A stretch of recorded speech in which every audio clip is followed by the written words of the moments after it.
required to account for Secure 2.0, which a number of the items we're going to be hitting today address.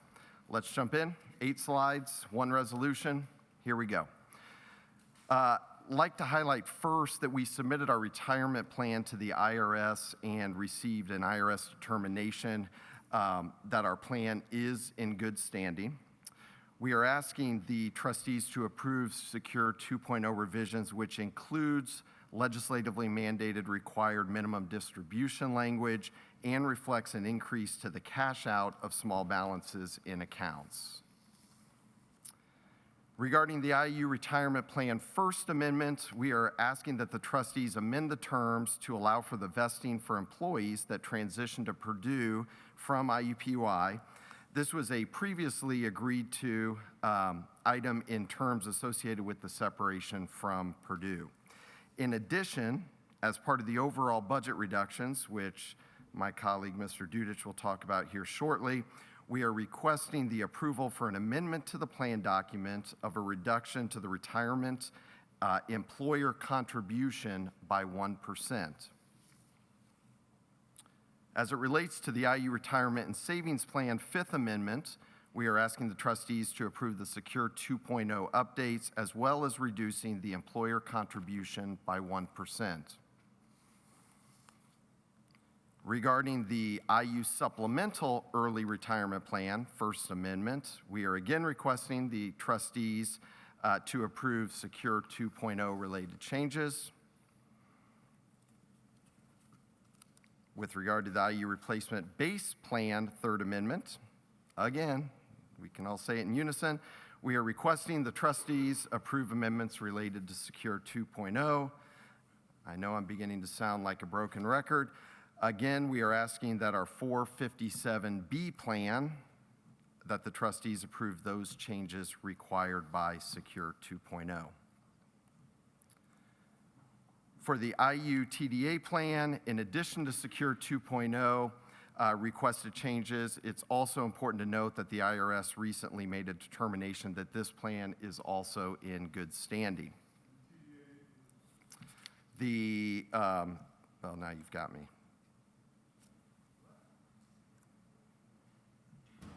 It's spacing me, but it will come to me before the end of this. Yeah. It's only got 2 words to say. I've got it. Kristen, TDA, tax deferred. There you go. That's we can blame that on your Pacers and staying up past my bedtime last evening.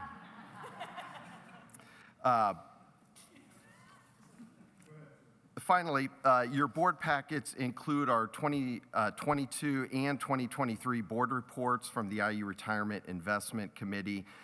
These simply document that all fiduciary responsibilities delegated to the committee have been performed. That covers all the HR-related updates and board requests. I would ask that the board consider the proposed resolution that includes all of the aforementioned acknowledgments and plan changes. Thank you, Todd. I ask, does the board have any questions or comments? Hearing none, I'd ask, is there a motion to approve? So moved. Is there all in favor? Aye. Opposed? Action approved. Thank you. Okay. You're leaving? Yes, No, you can stay if you wish or go back to your seat. It's up to you. Okay, Jason, you're on your own. I am not going to mention where this body is brought to you by, but I will say it might be Nick's English Hut. Anyway, I would appreciate a little bit of personal privilege before I go into the budget. I would like to thank all of those that were involved in crafting the budget throughout the last year. I would like to thank our Associate Vice President Megan Ornelas over Budget and Planning, her team of Sarah Pike, Nathan Schroeder, Maddie Venable, Anna Elliott, and Justin Pace that helped put this together, as well as the campus Vice Chancellors for Finance Administration and the Administrative Fiscal Officers. This is a heavy lift. It is not easy, and with the recent changes from state funding, there was a lot of quick turnaround. So just want to personally thank them for all their work and the heavy lift at the end. Have a rough agenda for you, so we'll move through it relatively quickly. A fiscal health update. I'm going to just scream anyway.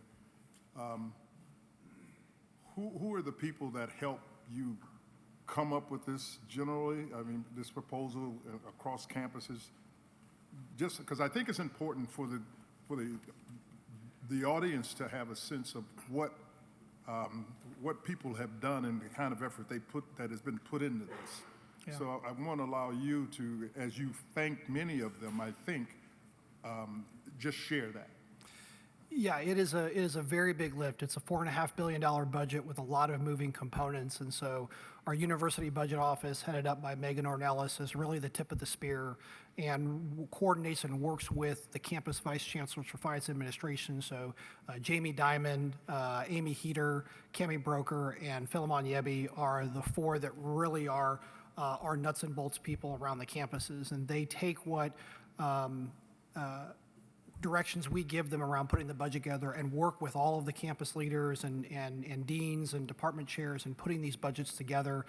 Megan's team filters all of it and tries to put together an analysis of what the overall budget looks like, the ups and downs that we can talk through in an intelligent way with the board and others. And so there are a lot of people, even beyond the names I just mentioned, at the school level and at the department level, that are all involved in putting this budget together. And it's not over a short period of time. We started work on this in the fall around the UA assessment and how that could look as part of the budget redesign, and then instructions on what to prepare for and how to craft budgets and budget conferences with the president from campus leaders and vice presidents. And so this is a lot of people involved and a lot of information and a lot of time that's spent putting budgets together that can change on a dime based on outside influence and outside impact of federal or state or other considerations. So there are a lot of good people that have done a lot of good work that have put this together. And so again, I appreciate the time, Chairman Buckner, to just acknowledge the work that they've done to get this where it is today. Thank you. Yep. As a fiscal health update just for the board, just some quick highlights. Moody's, one of the rating agencies, in March recently revised their education outlook to negative across the country. This was more of a reaction to federal policy actions, the potential risks across the sector. S&P, Standard & Poor's, remains in a bifurcated view of higher education, large institutions versus small institutions. And both, I would note, both Moody's and S&P have rated IU at their highest credit ratings at AAA. I would note for members of the board that as of this morning at 9 a.m., we did have our AAA credit rating reaffirmed by Moody's, and we are at a stable outlook. And so that is positive news in light of a lot of the things that you see on this slide. They credited our strong financial position, our strong financial management, as well as the actions and steps that we took to address the state reductions that we talked about earlier, and we'll dive into a little bit more today. So good news that reaffirms IU's financial position and is good for our future borrowing if we ever do. We mentioned tuition and mandatory fees earlier. I won't spend a lot of time on these slides, but one of the items or action items for you today is to approve the tuition and mandatory fees for the next 2 years.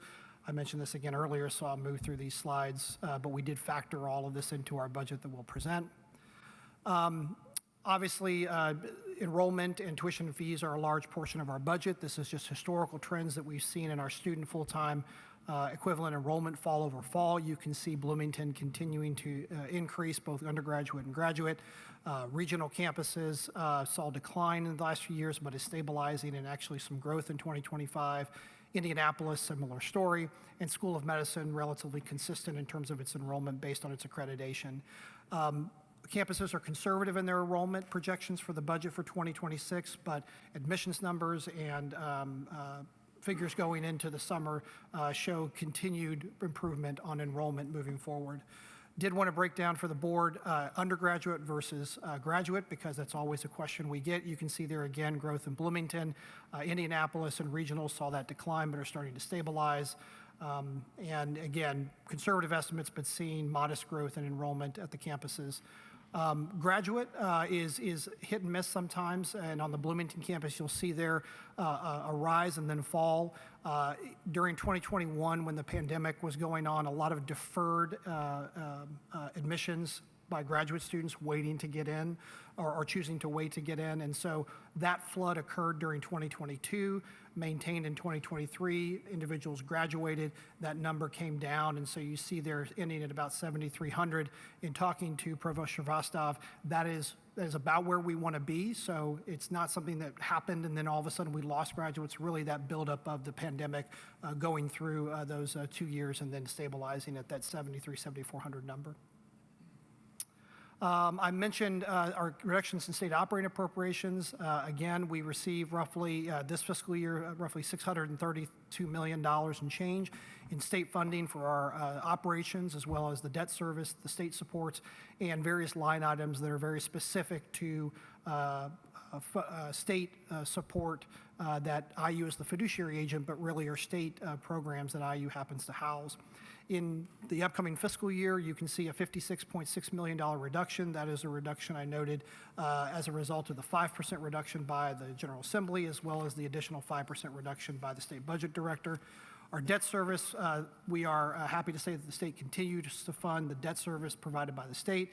And then the line items, you can see they're reduced by roughly 5% by the General Assembly as part of their overall reduction. So a significant reduction, as I showed in the chart earlier, in funding. And again, this was across the board, state agencies as well as other public institutions in the state of Indiana. Some budget parameters as we looked at the impact of these changes, as well as how we were building our 2026 budget. Obviously, the reduction in state appropriations, the potential reduction of federal indirect cost recovery revenue. While there has not been a true reduction that we can account for, we are concerned that federal action will result in loss of indirect cost recovery revenue in fiscal year 2026. We want to get ahead of that. President Whitten was very clear as we saw those indicators that we did not want to sit idly by.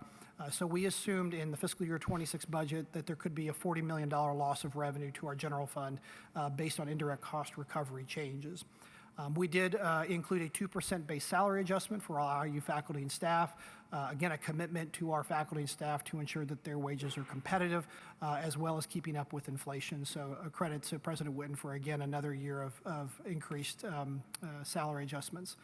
When you look at the $60 million reduction from the state and the potential $40 million reduction in indirect cost recovery revenue, we began building in literally about a 2-month period a reduction of $100 million to our operating expenses, focused primarily on the general and designated funds, which are our most unrestricted and most flexible.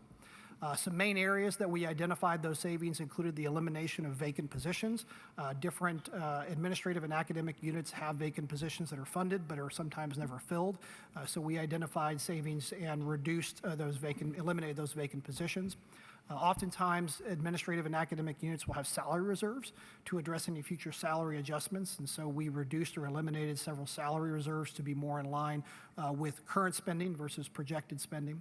And then we've initiated at Indianapolis and at regional campuses and in Bloomington, voluntary retirement incentive programs that identified specific faculty based on our criteria, and we've been successful in implementing those programs in Bloomington and in regional campuses, and Indianapolis will be next. So that's another area that we've been able to identify salary savings. As mentioned, we did identify employee benefits as additional reductions to meet the $100 million, of which you just heard from Mr. Richardson with regard to those changes. So we did adjust employee benefits to meet the $100 million target.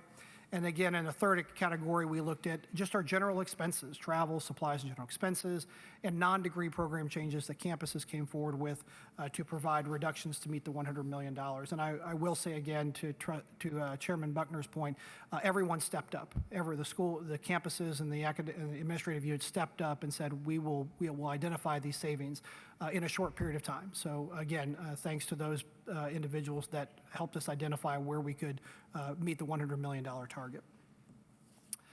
Just a high-level overview of the budget for you. Our 2026 operating budget revenue is $4.5 billion. That includes these categories. As you can see, student fees make up roughly 38.5% at $1.7 billion. State appropriations, 12.6% at the reduced amount of $573 million. I would note for the board that between state tuition or student tuition and fees and state appropriations, 51.1% of our revenue comes from those two categories. So to the point that has been made several times, diversifying our revenue, identifying additional research grant opportunities, reviewing operational efficiencies to ensure that we are utilizing that revenue as best as we can. Contracts and grants are simply that, or those are contracts and grants that we receive either from the state or federal government. Indirect cost recovery is the revenue we receive based on our grant activity from the federal government. And then other revenues include funds that we receive from the IU Foundation to support students and faculty around those restricted gifts that are set up at the foundation.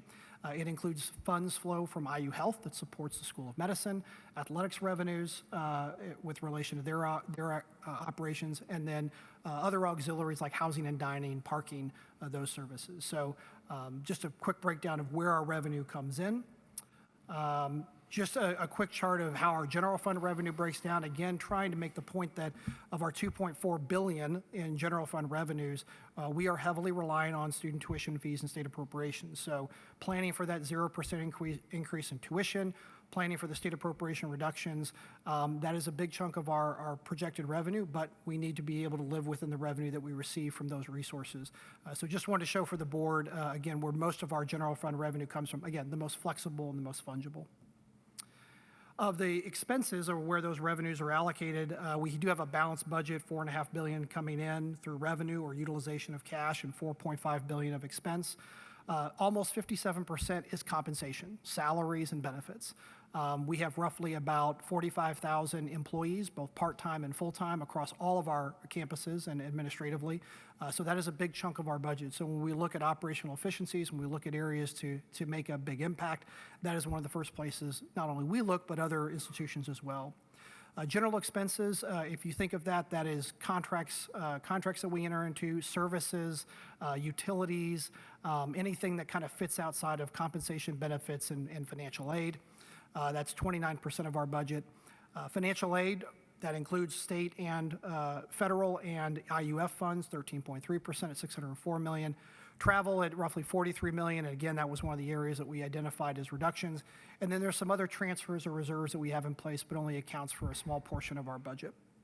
And the reason it's negative is because there's some reserves in there that set aside funds, so the math works, I promise you. I call this Big Red, since we're at the big table. This is just a summary of everything, comparing 2025 base budget to 2026 budget.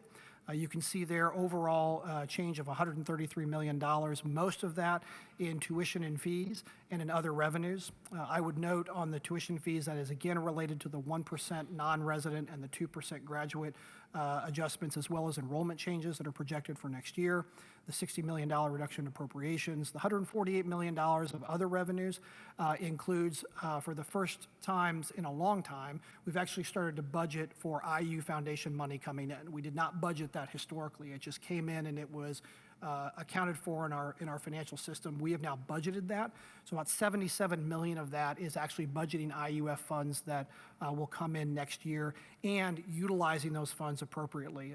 If you've talked to JT Forbes lately, we are encouraging and pushing our campuses and administrative units to use IUF resources as much as possible. In fact, I've encouraged them, that's the first dollar that we use instead of tuition and state funds. So that big increase is related to the utilization of IU Foundation funds. Others include the auxiliaries. So Right Quad is opening in the fall. It was not part of revenue in past years. That will be included in revenue this year. So those revenues are really more on the auxiliary side or funds that we're receiving from IUF.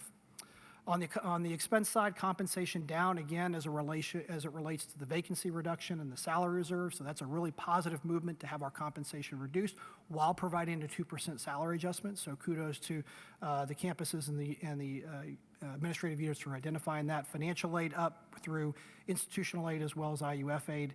General expenses, the $81 million there relates to, again, Right Quad opening up. It also includes the House settlement in athletics, and so we will be funding athletes next year, and so that includes that $20.5 million as part of the House settlement that will be funding athletes. And then finally, again, additional IU Foundation support related to non-student support, so that would be research funding or any facilities, operations, or maintenance that are funded out of the IU Foundation. But overall, members of the board, a small change of 3% in our overall budget. But again, this number includes, even though you can't see it, includes that $100 million reduction. So we would have been much higher at maybe 233 or 240.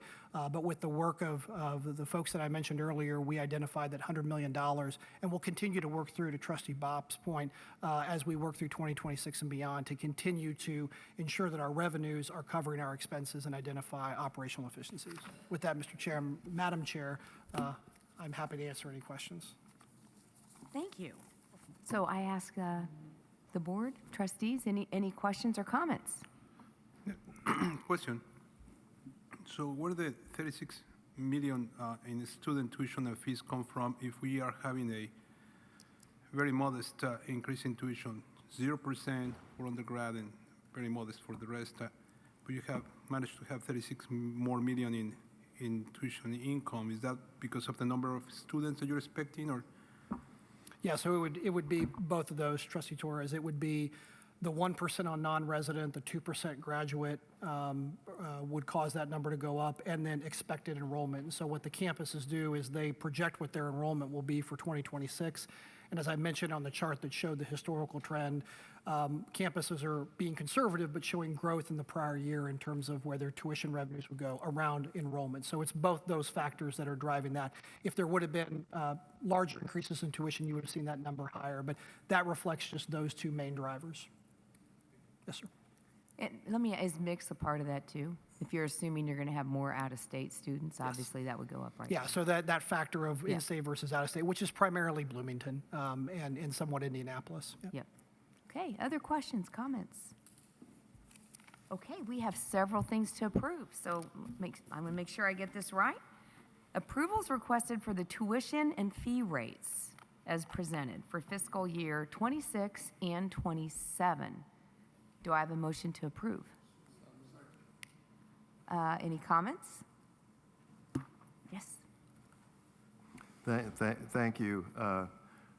As a new trustee, I must admit I'm very impressed by Indiana University and the way it's being administered. And this is, of course, one of those. And that is, Governor Braun ran on and has been very vocal about the need for affordability of higher education for students. And of course, he took the initiative to ask the Commission for Higher Education to recommend to the universities that they freeze their tuition for the next 2 years. And I think it's important to look at how his vision for how that should be done. He said the university should refocus on their core missions, find efficiencies, eliminate redundancies, and identify ways to streamline the delivery of higher education. And then, of course, I come here and find our president has fully embraced, enthusiastically embraced, not only the concept, but the vision, of how that needs to be done. And I'm very thankful for that. I think the students will be very thankful for that, and Indiana University will really benefit. So I'm pleased to lend my support to the resolution. Thank you. Other comments? No? Okay, all in favor? Aye. Any nays? Motion carries. Okay, we've got one more, and that is the budget. Approval is requested for the fiscal year 26 annual operating budget. Is there a motion for approval?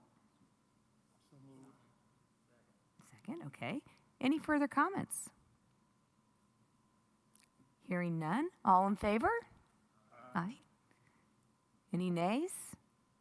Motion carries. Okay. We're going to move to old business. Is there any old business? Any new business? With that, we're adjourned. I turn it over to Chair Buckner. Thank you, Chair LaPage. I'm going to look for university relations, and I believe I saw Michael Huber headed into the facilities. Michael will give us a perspective of, from a legislative standpoint, get an update here, and I'll let you, excuse me. You have it. Thank you so much, members of the board. I'm also joined by Associate Vice President for State Government Relations, Angela Smith-Jones, in what will be a very brief legislative update about how we're navigating the federal and state policy environment on behalf of Indiana University. We're going to touch on several topics that you might think are worthy of further discussion, but given the time frame, we're going to touch on several headlines that you need to be aware of, especially for the new trustees. We'll proceed with the update. We'll start and zoom out to the federal policy environment, it's very obvious to say we're working in an environment right now where there are a lot of changes at the federal level and a lot of changes at the state level impacting higher education. We'll zoom out and talk about the federal level first. So as you know, we've talked about it in past trustee meetings, IU sets federal funding priorities every year, and the way we set our federal funding priorities is fairly straightforward. It's according to the IU strategic plan. So if it's an opportunity to better educate students, be more competitive for research, and also be of service to the state, we want to be competitive for those dollars. Now, the federal environment is changing a lot with the new administration, and so one of the things that we are doing is tracking very closely the president's new budget proposal and how both houses of Congress are also handling their new budget proposals as well. If you go to the area where just in terms of dollars, IU is the most competitive for federal research, it is National Institutes of Health and NIH.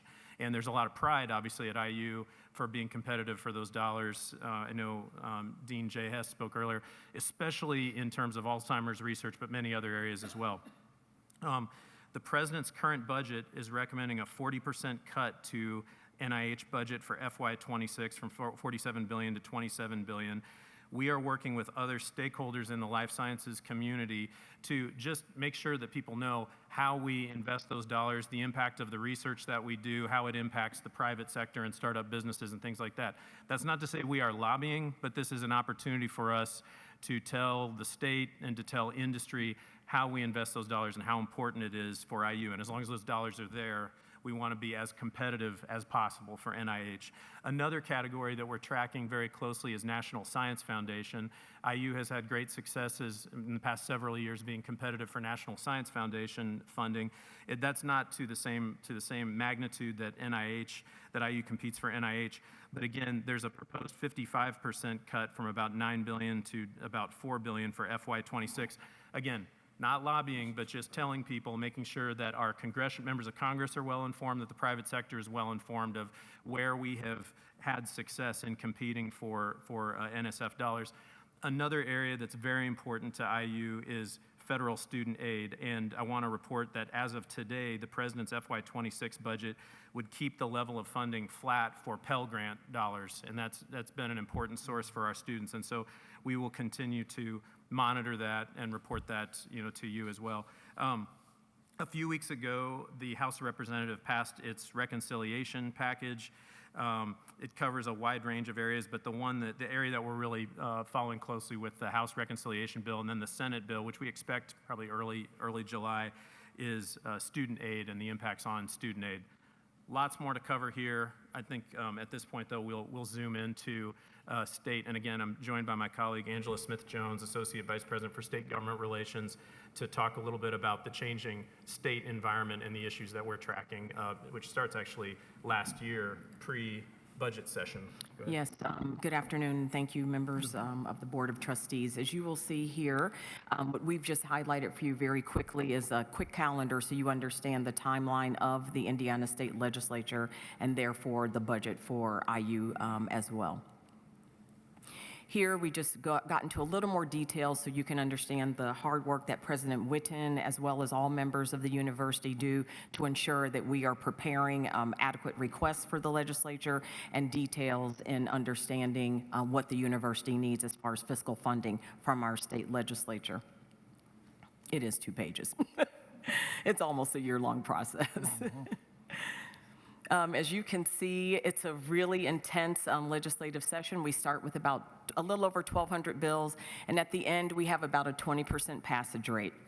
And that's just showing you the intensity and the work that goes on at our state legislature. We do, as part of just our standard operating procedures during the legislative session, the president reads and reviews every bill that has either a direct impact on Indiana University or might have an indirect impact. We do that on Fridays during the legislative session just to make sure that she's apprised. And for the newer trustees, it's a biennial budget, so the state prepares its budget every 2 years, and so in the odd-numbered years, it's a longer session from all the work that goes into the budget, which leads me to House Enrolled Act 1001, which is the House's budget bill.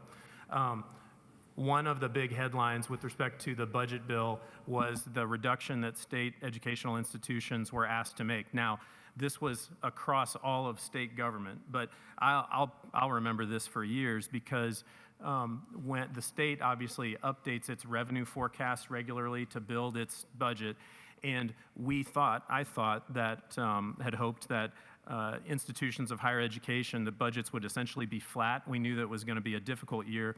And you can read about this. In late April, the state revised its budget forecast based on different economic factors, and that led to the governor and both houses going back to the drawing board and putting in place a lot of reductions. So it wasn't just singling out higher ed, it was really singling out all of state government.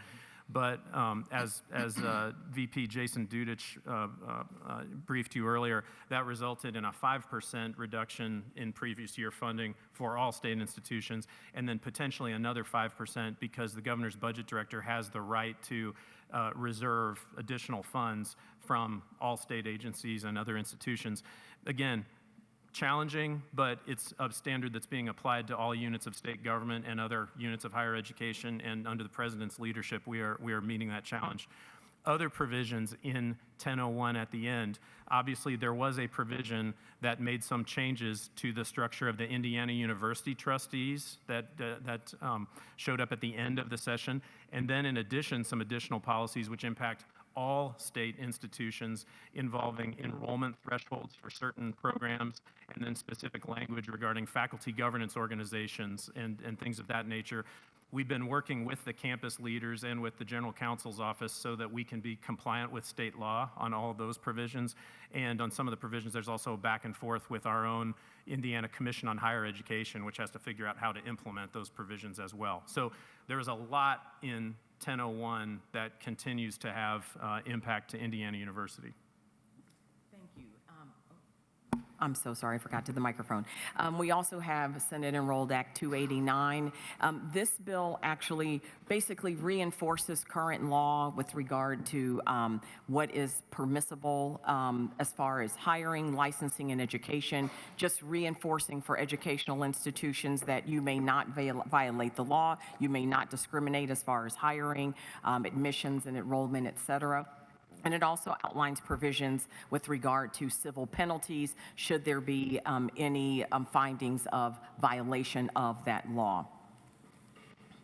In addition, we had Senate Enrolled Act 448, and as Michael had indicated earlier, in the budget bill, there was some language pertaining to enrollment and degree review, et cetera. In SCA 448, there is language that requires the Commission of Higher Education to do degree review programs and just ensure and report back to the Legislative Council that the degrees that we are offering is actually providing a service to the state and that we are staying true to our mission. The last provision, which is very interesting, it's a partnership through the Indiana Department of Education, working alongside with the presidents of the universities, creating specific and new high school diplomas, and those students who actually earn a Honors Plus enrollment seal will have automatic admission to the state educational institutions. So in summary, I mean, the two biggest things we're doing are monitoring federal funding and any changes that might impact IU in the next federal budget. That will still unfold this summer, so we'll have more to report down the road. And then secondly, supporting our colleagues to make sure that we are compliant with state law. And some of these new policies, are taking some work, but we're confident we've got a very good relationship, I should say, with the governor's administration and with legislators of both political parties. So I know that's a very short update, and and you may want us to discuss these issues in more detail at a later date, but if we have time, we'll take questions. Are there any questions from anyone? I have one great update, by the way. Thank you. Just a quick question. Anything you see down the road that might be coming up that could be a big impact for us? I think in terms of dollars magnitude, it's definitely the federal funding and definitely in the health sciences and life sciences area. And we talk about the president all the time, and she gives us guidance. The advice that we're getting from people is keep your head down, do the work, okay? But also let the broadest range of stakeholders know what you're doing. And so there's a very large group of people in this room and in industry that we have regular updates with just on that, in the medical community and industry who's impacted by possible changes to research. But that, for me, would be number one right now in terms of magnitude. And then on the state level, I would say stackable degrees have been a part of the conversation. How do we look at trade certifications and ensure that students are able to matriculate into associate's and bachelor's degrees? And then also just ensuring that we're, again, providing service to the industries, the business industries, and ensuring that our degrees and are in line with the needs of the state. Jim, didn't you have a question? I think you emphasized a couple times not lobbying. Does that mean we don't take positions on bills in either federal or state? Is that what that means? We are not lobbyists in terms of function, but we do have conversations all the time with members of Congress and with legislators about how different legislation would impact the operation of the university, would impact the university's competitiveness for research, and things of that nature. But it's more of we really try to make it a two-way conversation with elected leaders. So who determines how we're going to approach these different issues? Because, one person's wonderful reform is another person's, terrible thing that's going to happen. Yeah, so obviously it's a very large university with many students and a lot of schools and things like that. It's the president's direction, but the president is soliciting the feedback from a very large group of stakeholders, and that North Star is the strategic plan. It's the 3 priorities. So we're and she challenges us to ask ourselves: does it help us educate students? Does it help us be competitive for research? Does it help us be of service to the state? Obviously, there's a lot more detail that goes into it, but that's, essentially our SOPs. Yeah, and I would just add to that, our approach and strategy is always to provide people with data. And so we would pull data to understand, for example, if there's legislation and it would have an impact because it would harm our accreditation. For example, at our medical school, we will bring that information forward to share that might happen. Or if there's data that might impact, the ability of a student to pay, then we would bring that data forward. That's the approach we take.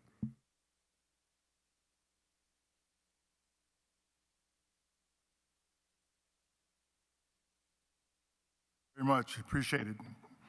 Do trustees have any old business? Is there any new business? Hearing none, this committee is adjourned. We'll now move to the Facilities and Auxiliary Committee. We have 2 approvals in front of us today. The first includes project design and lease approval, and the second involves several consent items. We will hear about them individually for approval. I'd like to get Todd, there he is, Todd Richardson, TBD, and Adam TC, I'm sorry. Adam, you got caught in that one. At any rate, gentlemen, thank you very much. What do we have? Yeah, hello again. As many of you know, our previous Vice President of Capital Planning and Facilities, Tom Morrison, left at the end of last month. Our new Vice President, John D'Angelo, starts on June 23, which means I get the pleasure of presenting on behalf of the area today. And like all good leaders do, I grabbed the most important person, the expert in the area, Associate Vice President Adam Teese, to join me up here. And we'll be covering a number of items over the next, we'll call it 20 minutes. The repair and rehabilitation Did you say 15 plan. minutes? 15 minutes? Yes. Perfect. We're going to go over a number of items. You'll hear about them in a second. With that, I'll just yield to you. Greetings, trustees. Greetings, President Whitten. I'll go through these slides in front of you, which will help guide us through the conversation. First item on our agenda today is our annual rehabilitation and repair plan. This is what keeps our buildings going. This is just like your own home, right? You want hot water working, you want the heating and cooling working, you want the air conditioning working. We have nearly 800, more than 800 buildings, almost 37 million square feet. We're a big place. This is our annual report to you about how we manage that through our R&R projects. Our request this year is for our 2026 amount, which totals just a shade under $52 million. That's represented by an appropriation by the State General Assembly. We're very thankful for their continued support. In addition, we have a student fee component that provides a portion of the R&R budget each year. What is R&R? R&R is the things that people generally don't see. It's the things that are the boilers and the pipes and the things behind the walls, and it's the air handlers that keep us cool, and it's the heaters that keep us warm. But when you have the kind of facilities we have, we try very hard to keep them running at a peak level so that our faculty, students, and staff can do excellent work every day. So it can be boring, but as you can see in the picture in the lower left, it can also be complicated. These are buildings that are large and very big and very complicated. We're not replacing small water heaters here. We're replacing major systems. How do we do this? We do this through a very, very focused assessment process. We rely on consistent and reliable R&R funding. Our trend has been to have this. We're very thankful for that. It helps lead to predictability. It helps lead to us eliminating deferred maintenance, and it helps us to use preventative maintenance. So we try and find a problem before it happens. Although I will tell you, on every day, on every IU campus, there's something that we can't predict, and so we have to prepare for that. We assemble lists every year that look at what projects we have that we need to do. We keep those lists managed throughout the year, and we keep them running over multi-year cycles. They include projects that require continuous assessment and support, and we often find that projects have opportunities to enhance our energy consumption. So not only are these projects needed, they actually reduce our bills in the long term. Many of our projects, about 65% of our projects, are things that we would do anyway, and we do them and they lower our bills. R&R funds are in essence done in a timely manner. Our goal is to get them done in 2 years for each cycle. As you can imagine, our current list is about 100 projects that lead to these outcomes, and we try and move quickly throughout getting them into the bid environment and getting them completed. A lot of them are, again, complicated. We often find things, as you can imagine, in buildings. Our oldest building is 1880 on this campus. We find things behind the walls, but we move as quickly as possible.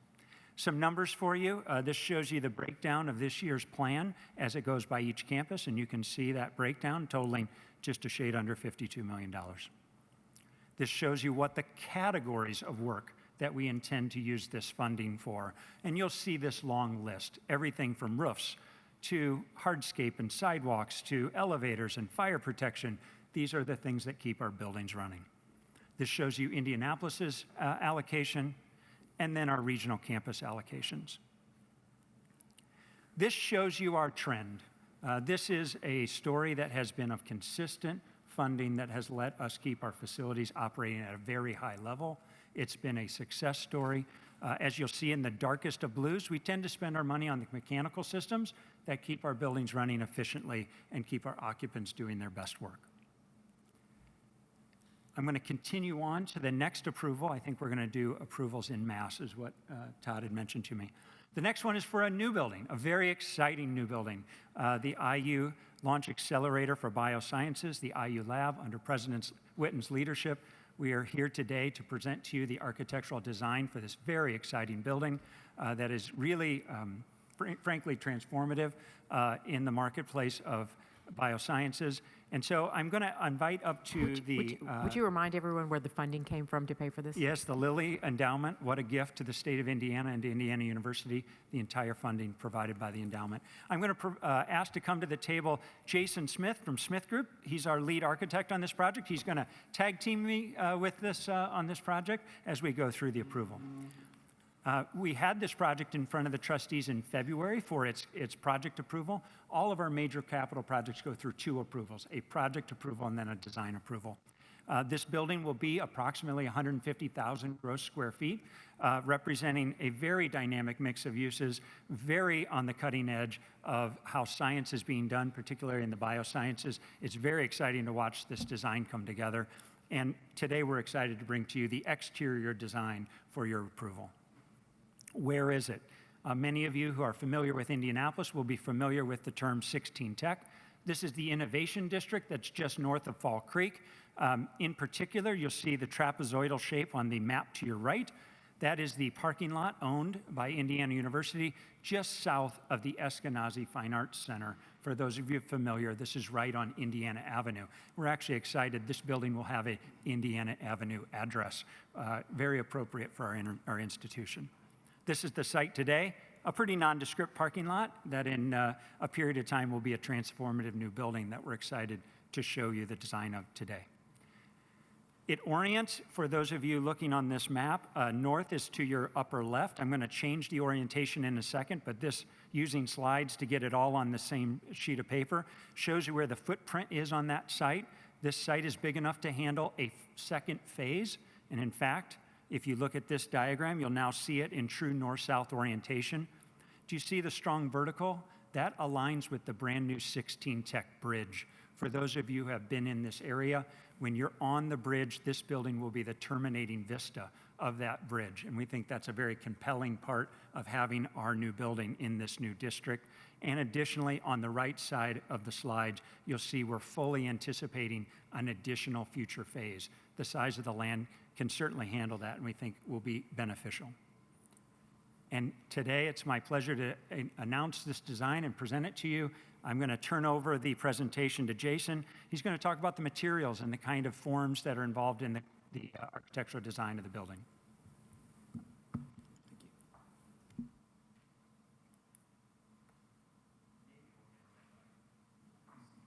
Here, switch seats with me. Sorry about that. I might have to use muting an architect in the future. That could be helpful. Hey now. All right, well, as you can see in this view, you would be standing on Indiana Avenue here, looking towards the northeast. So this is what you see as you'd approach the building coming up Indiana Avenue. It's got great presence, both on Indiana Avenue and as you round the corner. We'll get some more images coming up there in just a moment. To talk a little bit of materiality and architectural design with you. This building includes brick and glass and limestone. It's really about celebrating the openness and the connection of this that's going to happen within this facility, finding ways to express it on the exterior. We're also trying to make nods and geometric moves to the Fine Arts Center so that we're kind of echoing the architecture that's already in place. And we're really just aligning that building to Indiana Avenue to carry that strong presence. So if you were to come around the corner just a little bit further down Indiana Avenue and look straight west, this is what you'd see. It's got great presence. And if you get closer to the building, now if you're sort of on Indiana Avenue still at the sidewalk, you're looking back towards the south a bit, we're building on the family of materials that we really see within the IU brand architecturally, limestone and brick. And we think this creates a really warm, really welcoming environment on the exterior of the building.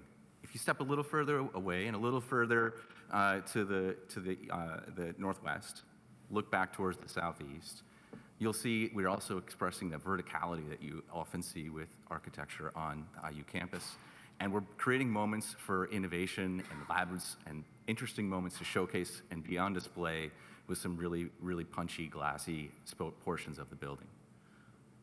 If you come around to the other side now, we're just continuing to walk all the way around and look due east. So Indiana Avenue is right behind the building here.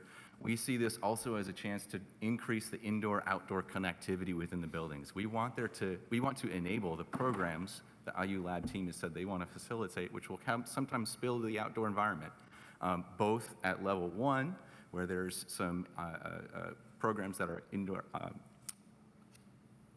associated with their academic gateway, and on the rooftop below that canopy you can see at the entrance. I said entrance. This is also a canopy that frames the visitor entry, really announcing that view, creating a welcoming environment. Thank you, Jason. We're excited that the team has really jumped in. David Rosenberg and the team from the IU Lab have been exceptional to work with in this. We are working to deliver this building quickly and efficiently and smartly, and they have been a wonderful partner in the effort. And so we present this design to you today as the design for the IU Lab building. Todd, are you wanting to take questions now, or you want to keep going through? Let's go to the next one. Go to the next one, okay. And then we'll take questions on all projects. Great. And the last item we have to you, again for a design approval, is a more modest project, but very student-centric and quite fun.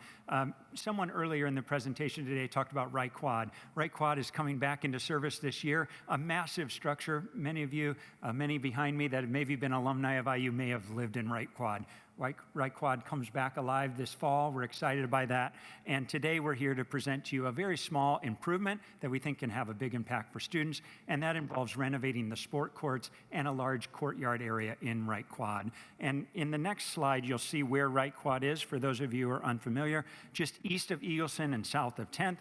There's an existing sport court that's not in wonderful condition, and the central courtyard of Wright Quad, and we are excited to present to you for design approval a redoing of those sport courts to be very dynamic and fun, including a fitness court facility, an entry plaza area, shared seating, and then a really wonderful gathering spot that frankly I could see students spending their evenings, mornings, times together, sitting, getting to know each other in this really cool environment going forward. So we present that as well for design approval. Wonderful. I'll turn it back over to Todd. Thank you, sir. Adam, Jason, thank you.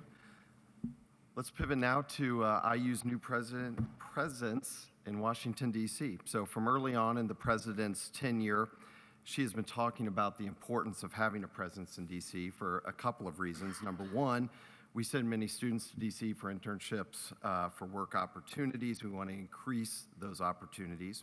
Second, all great research institutions have a presence and influence in D.C., and we have been lagging in both of those. Third, the president knew there was going to be a buying opportunity with real estate prices having been a bit depressed at the point, and we definitely took advantage of that opportunity. What I'm excited to present today is the new campus. So let's dive in. New campus will consist of a multi-use 8-story building located at 1619 Mass Avenue. It will house our government relations. It will have meeting, reception spaces, will include classrooms, lecture spaces, and lab spaces. It will also have 2 residential floors dedicated to student living, upwards of 40 beds. Pathway to occupying this space is well underway. Entitlements and zoning has been approved. Construction well underway. We're actually planning to be fully operational in early 2026. The building itself is owned by the IU Foundation, and we plan on leasing the space from the foundation. The building was built in '65, spans 8 floors. There's parking underground. Some exterior shots of it. Roughly 67,000 square feet, and again, there'll be 40 beds or so for residential living and dorm style across 2 different floors. Here's a general breakdown of the usage, as I mentioned.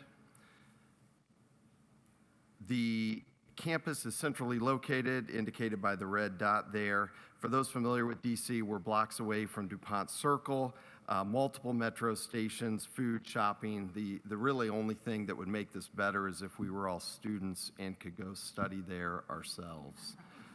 This looks fabulous. Shown differently, our space is in the lower left corner on Mass Ave. The street is packed with multiple embassies, institutes, universities, corporate headquarters. We're really on Amen Corner on this. Mr. Chairman, hand things back to you for approval on all the various items here. Excuse me, approval is being requested for these items per the index to the agenda. Is there a motion for approval? Can I get a second? Second. Any comments? All in favor say aye. I'm sorry, I had my head down and I missed it. I'm sorry, sir.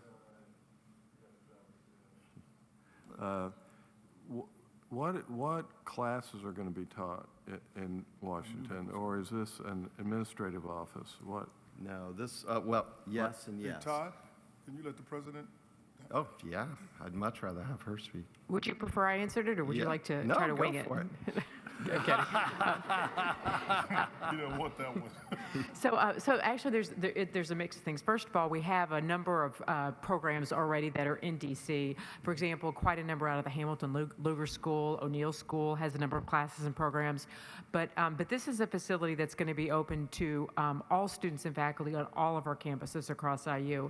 And so there actually there's a committee or teams of people that have come together and are literally planning right now what they'll be and how we'll prioritize what we'll have availability. And in the 8 stories, as Todd talked about, we're carving out 2, I believe, that are going to be residence halls. So some students will be able to live there. And then there's also big classrooms, small classrooms, office space, conference space. It's a mix of opportunities. So we'll be able to do things from large classes to small kind of graduate activities. But also it's going to be a great spot for our faculty to be able to come in and host national and international events around kind of current and relevant topic areas, or et cetera, where we can kind of plug in and bring in all types of expertise and kind of be national leaders in those areas as well. Thank you. Can you touch on the costs involved and the break even on the leasing of the space Excuse me. in Washington? Can you speak up? Can you touch on the costs involved in the right quad and Yeah. how that's being paid for, and then also the break even on the lease in Washington? Do you want to hit right quad and I'll hit lease? Right Quad has been a 5-phase project encompassing a wide range of costs. I, off the top of my head, don't have the exact number of all 5 packages, but it roughly totaled $70 million across 1,200 beds. And on the DC front, just kind of the broad numbers, we have, the building was purchased for $17.5 million by the foundation. They're putting in about $17 million in renovations that, again, are underway as we speak. There will be 2 biannual lease payments of $1,350,000.